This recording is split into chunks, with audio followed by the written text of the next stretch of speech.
discussing today, it's impossible to do it without a grasp for the historical context. And it even goes back before World War II. This really goes back to the World War I period, which is almost never talked about anymore. The Ottoman Empire controlled that part of the world, and it wasn't divided into nation states. There weren't all these artificial boundaries. It was the Arab world under the Ottoman Empire. What happened when the Ottoman Empire collapsed, because of European desires to see the Ottoman Empire collapse, was a takeover of the Middle East by European interests and then by the United States. And that's when these boundaries, many of which are artificial, many of which have no real relevance to the historical situation in the Middle East, came into play. For instance, take the boundary between Kuwait and Iraq, which brought us to the war in '91. The reality is that Kuwait is the 19th province of Iraq. Now, whether that justifies Saddam's policies or whether that justifies the royal family, the emir, that isn't the point. The point is that the people in that part of the world see a connection between Iraq and Kuwait, which is not irrelevant to them. And we in the West like to say that these boundaries and these countries must be established the way they are because that's the way we want them to be. In reality, in many cases, the legitimacy is highly questioned, which brings us to Palestine, Israel in the 40s. In the 30s and 40s, the Zionist movement was growing, but all was said to the Arabs, we do not intend to displace you, we do not intend to set up an independent Jewish state, we want to live in peace and brotherhood with you, but we must bring the refugees and the European Jews who want to come to live here to this place, which was then called, everybody called it, Palestine. Where in your latest book, which has just come out, which is Exile's Return, I believe, the unusual thing is that after a lifetime of struggle, you are now in opposition to the PLO, in opposition to Chairman Arafat, and feeling, I think, particularly incensed by the agreements that have been made in recent months. Well, you've actually sort of made a few observations here. First of all, I have always been in opposition to the policies of the PLO. I've always been incensed, to use your term, against the PLO because of its corruption, its ineptitude, its cynicism over the years, certainly its excesses, certainly it's the waste of the human and financial resources of the Palestinian people. This past year, things were a lot more difficult than ever before that I have seen. Primarily, the psyche of the people has been extremely devastated. After 7 years of intifada activities, people feel that their activities didn't really pay off. They have been hindered, they have been aborted, and not much has been achieved. The occupation is still there. The curfews are a daily occurrence, especially in refugee camps. The blockade around Jerusalem has absolutely made people's movement impossible to and from Jerusalem. It has devastated the social fabric in that Palestinians, let's say, living in Bethlehem, who have to cross Jerusalem to get to Ramallah, cannot visit Ramallah anymore, and vice versa. So the occupation and the agreement, which is now in a sense part of the occupation, have really divided city from city, group from group, area from area. I think the most difficult question that the people are really dealing with, consciously and subconsciously, is that if there is an agreement, if there is a peace process unfolding, why is it that simultaneously the brutalities of the occupation are increasing rather than decreasing?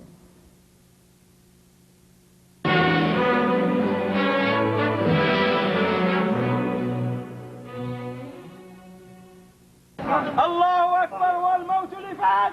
Allahu Akbar wal mawt li fat. Allahu Akbar wal mawt li fat. Allahu Akbar wal mawt li fat. Allahu Akbar wal mawt li fat. Allahu Akbar wal mawt li fat. Allahu Akbar wal mawt li taghiya fat. Allahu Akbar wal mawt li taghiya fat. Allahu Akbar wal mawt li taghiya fat. Allahu Akbar wal mawt li taghiya fat. Allahu Akbar wal takbir li umala'i fat. الله أكبر والتكبير لله ثم لا إله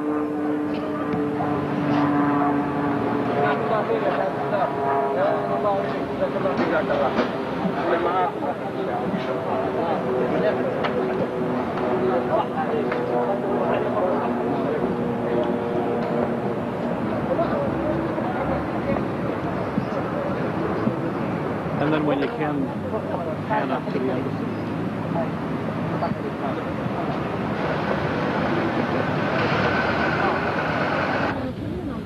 We're outside the embassy of Saudi Arabia in Washington, where there is a very unusual demonstration sponsored by Islamic student organizations in the United States against the Saudi regime, against the oppression that's taking place there, and against the very unusual, quite massive arrests that have taken place in the last couple of weeks.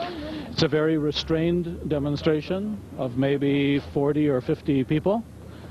Press release that's being handed out, and hopefully a spokesman behind me. Okay.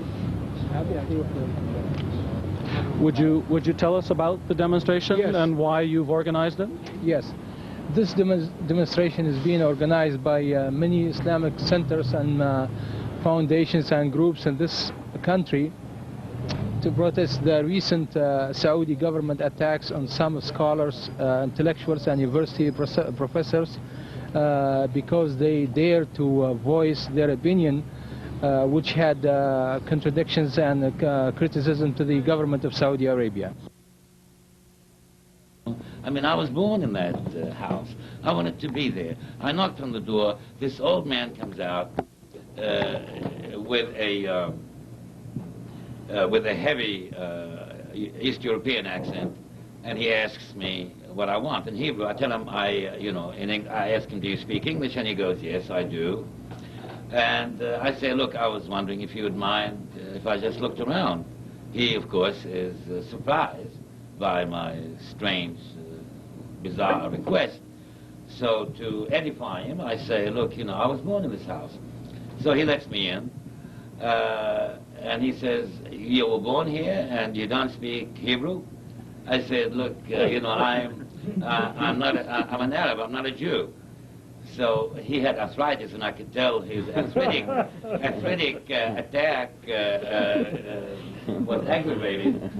And then I add, because I got flustered, and I add, well, actually, it's like, I'm American, I'm just like trying to visit. I'm just trying to check. But you could tell that he wants me out of the house. I don't know whose house it was. It's my house, his house, our house, God damn it. It doesn't make a difference. He wanted me out of that house. And that, in my view, is a metaphor. The incident is a metaphor about the confrontation between the Palestinians and the Israelis. He's a man who clearly, who clearly came from Eastern Europe, living in my house, the house that my parents or grandparents had actually built, where I was born. He's telling me to get the hell out of there because it's now his house. If you realize that it was a civil war that broke out in Palestine in the mid-1940s, right after World War II, and we are still living with the ramifications of that civil war, all that's taking place today in terms of the occupied territories, in terms of making deals between the PLO and Israel, in terms of who has administration here versus who has administration there. That's because this is really one country. Whether you call it the Holy Land, whether you call it Palestine, even whether you call it Israel, it doesn't really change the reality that this is one geographic entity that has many claims placed on it. Let's get to the heart of it. What's your opinion of what has happened in the last year since the Oslo Agreement, since the Washington ceremony, since the Cairo ceremony, and since the takeover of the PLO of Jericho and Gaza? Very briefly, I think there's been a debasement, a cheapening of the Palestinian cause. They have reduced the Palestinian cause to a fragment and turned it into an insignificant problem having to do with civil rights, i.e. the right of the Palestinians in certain parts of Palestine to pick up their garbage and distribute their mail and so on and so forth.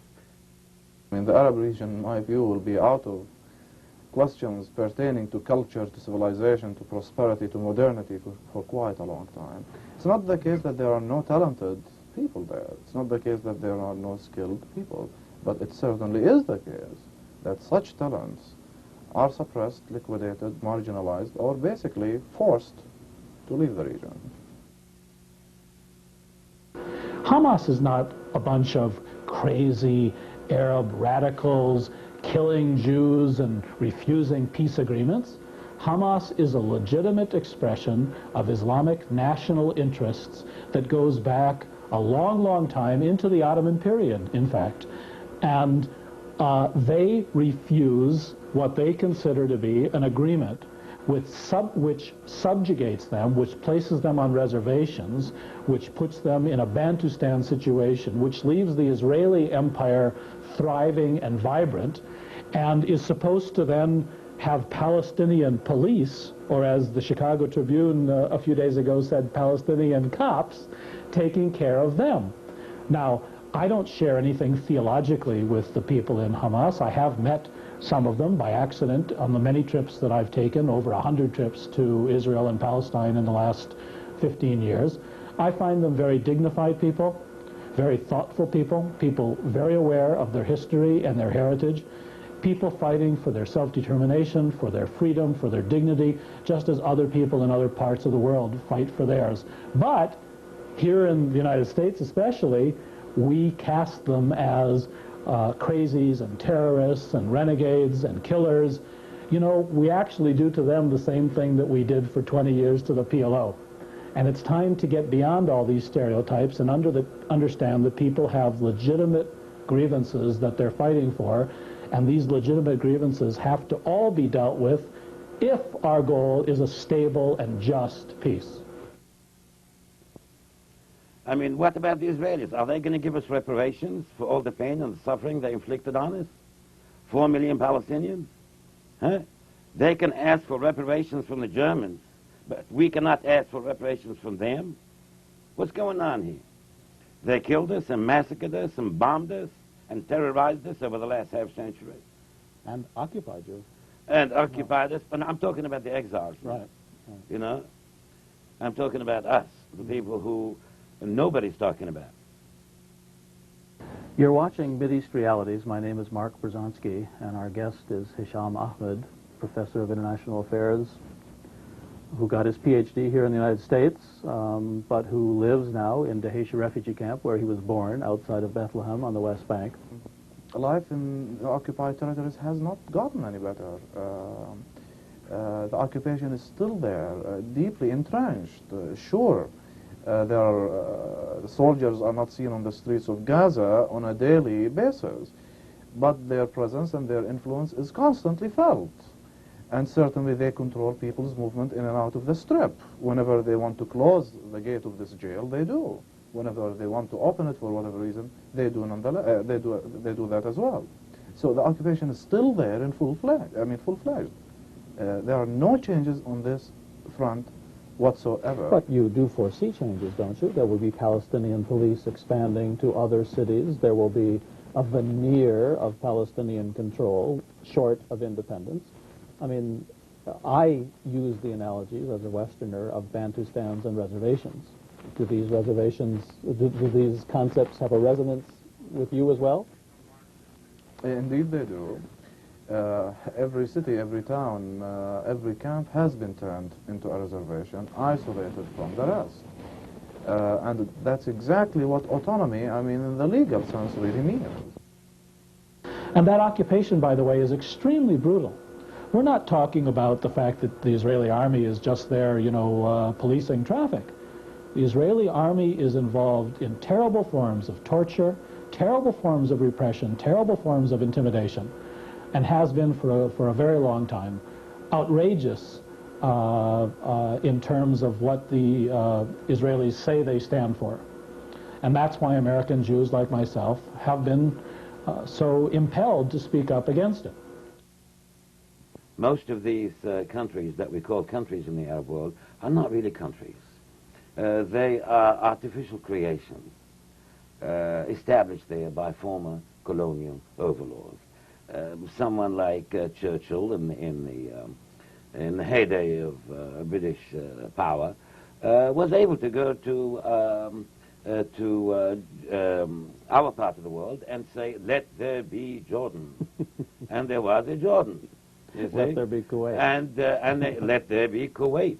Right. The French, in like manner, said, let there be Lebanon, and so on and so forth. It's more than that. It's let there be the Saudi family ruling Saudi Arabia. Let there be the Hashemite family. Thank you. And it's a question of not only that, but look at it. You mentioned the Saudi family and the Hashemite family. Look at how gutsy these families are. Look at Jordan. What is the official name of Jordan? The Hashemite Kingdom of Jordan. Right. And look, Saudi Arabia is called the Kingdom of Saudi Arabia. This is the case of two countries that are named after the names of the ruling families in the manner of medieval fiefdoms. Mm-hmm.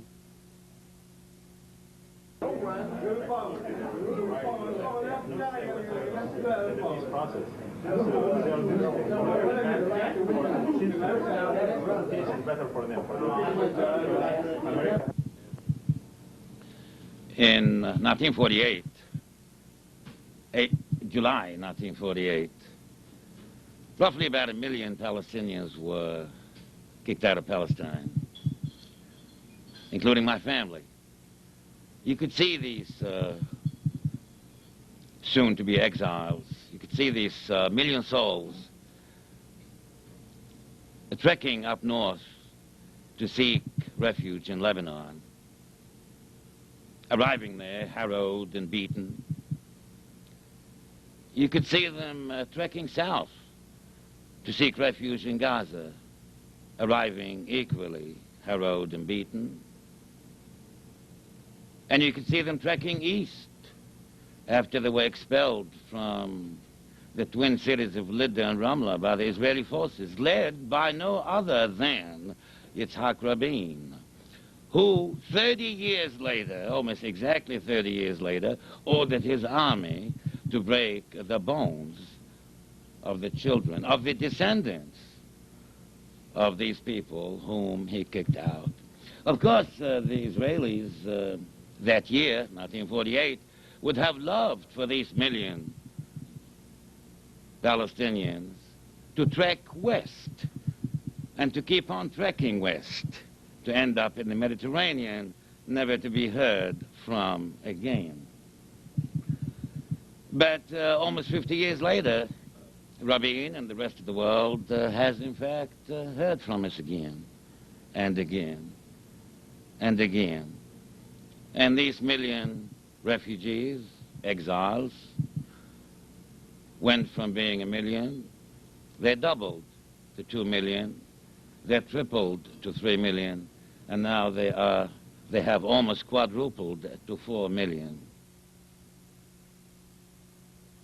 But so long as the terminus of Palestinian rights has been defined as a little agreement giving 1/5 the Palestinian people, 1/20th of the land. 1/20th of the land. And 1/10 of their rights. Whatever. Yeah.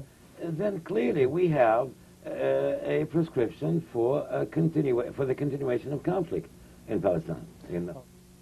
Because all of these countries are held in bondage by regimes that were placed there either by the British or by ourselves, none of which have any popular legitimacy, and all of which are involved in forms of intimidation and repression of their own population.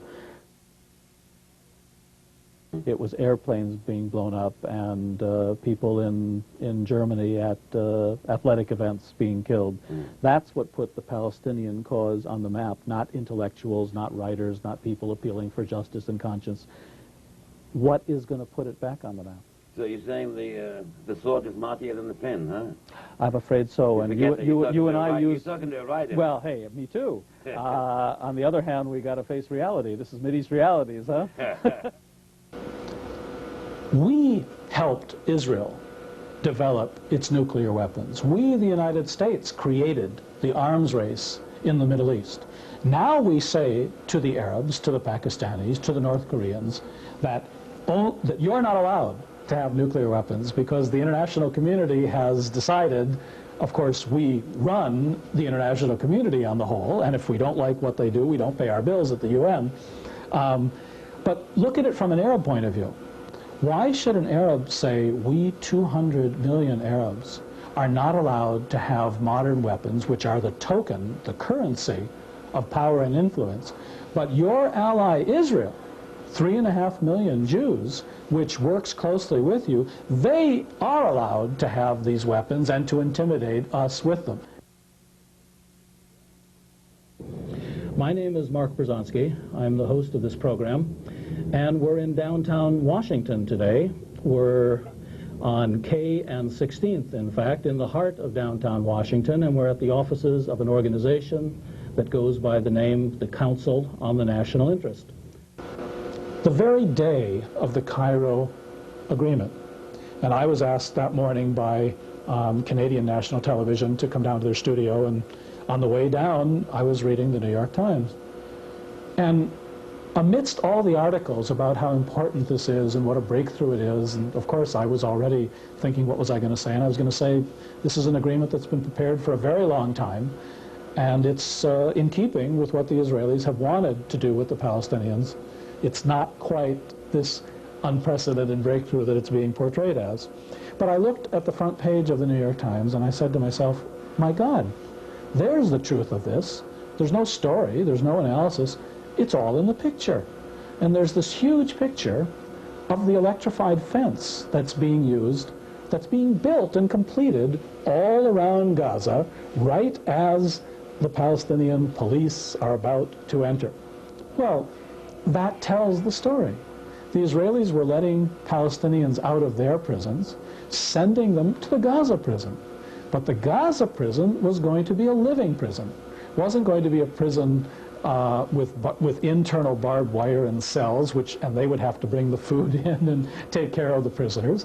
The Gaza prison, after having destroyed the economy of Gaza, after having beat these people into submission for more than a generation, was now going to be symbolized by this electrified fence.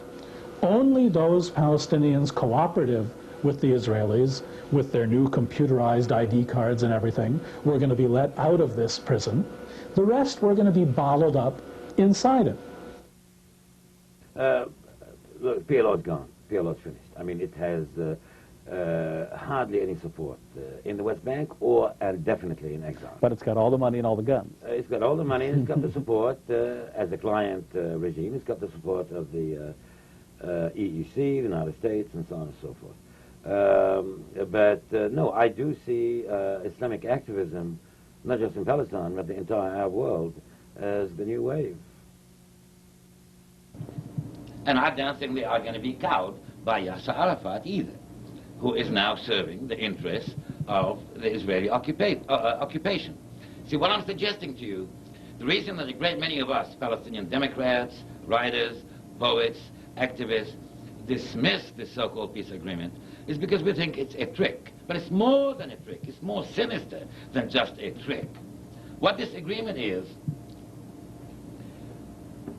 this harks back to the process of decolonization in the 40s and 50s when the British and the French were granting, you remember the term they used to use? We are granting the Algerians independence, you know?